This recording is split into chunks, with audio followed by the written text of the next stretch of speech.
இன்றே டவுன்லோட் செய்து உங்கள் ஃபேவரட் ஷோக்களை என்ஜாய் பண்ணுங்க. என்ன இவ்ளோ காய்கறி?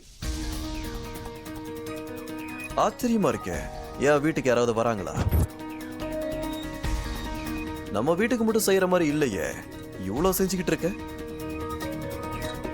இல்ல, இதெல்லாம் பார்க்கும்போது நிறைய பேருக்கு சமைக்கிற மாதிரி இருக்கு.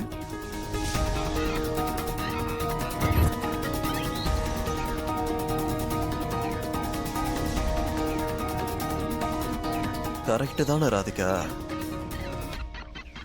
இன்னைக்கு 7 பேருக்கு சேர்த்து சமைக்கிறியா?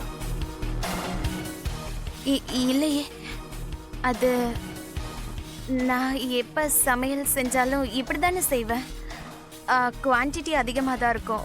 அது என்னன்னா, நம்ம எப்போ சமையல் செஞ்சாலும் அது அதிகமாக தான் செய்யணும். அது ஒன்றும் தப்பு கிடையாது.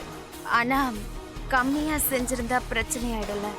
அதான் அதுக்காக தான் பண்ணிக்கிட்டு. இதை விட பெரிய பிரச்சனை வேற என்ன இருக்க முடியும்?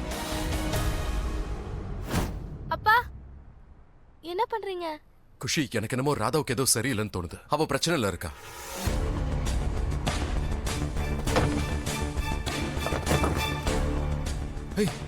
யாரோ கதவை வெளிய இருந்து லாக் பண்ணிருக்காங்க.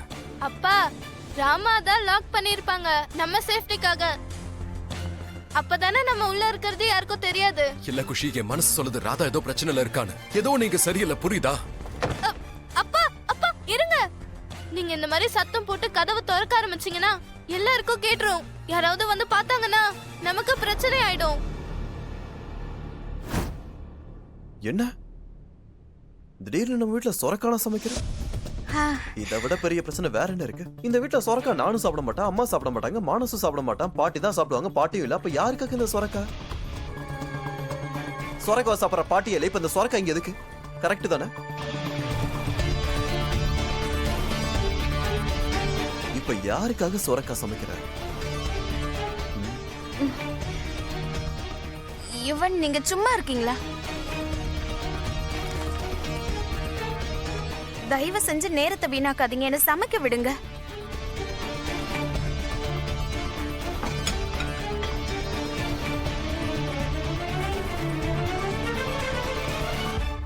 ஏன்னு தெரியல குஷி, எனக்கு என்னமோ ஏதோ சரியா படல. ஏதோ நீங்க தப்பா இருக்கு. அதற்கிட்ட குஷி, நான் புல்லாங்குழல் வாசிக்கும் போது உனக்கு யார்கிட்ட இருந்தோ போன் வந்துச்சுல்ல? ஆமாப்பா, நான் உங்ககிட்ட சொல்ல மறந்துட்டேன்.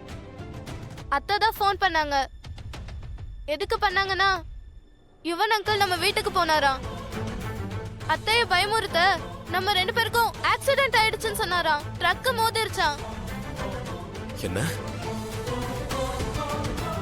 யுவன் அத்தை கிட்ட என்ன சொன்னா? நம்ம மேல ட்ரக் மோதி நாம செத்துட்டோமா? ஆனா அவன் எதுக்காக அப்படி போய் சொல்லணும்? அவர் எப்பயுமே அப்படிதான்ப்பா. அவர் எப்போ எப்படி பேசுவாருன்னு யாருக்குமே தெரியாது. ஒருவேளை அத்தைய பயமுறுத்தி நம்ம எங்க இருக்கோம் தெரிஞ்சுக்கிறதுக்காக இருக்கலாம். பட் டோன்ட் வரி, அத்தை நம்மள பத்தி அவர்கிட்ட எதுவும் சொல்லல. நீ சொல்றது கரெக்ட் தான் குஷி.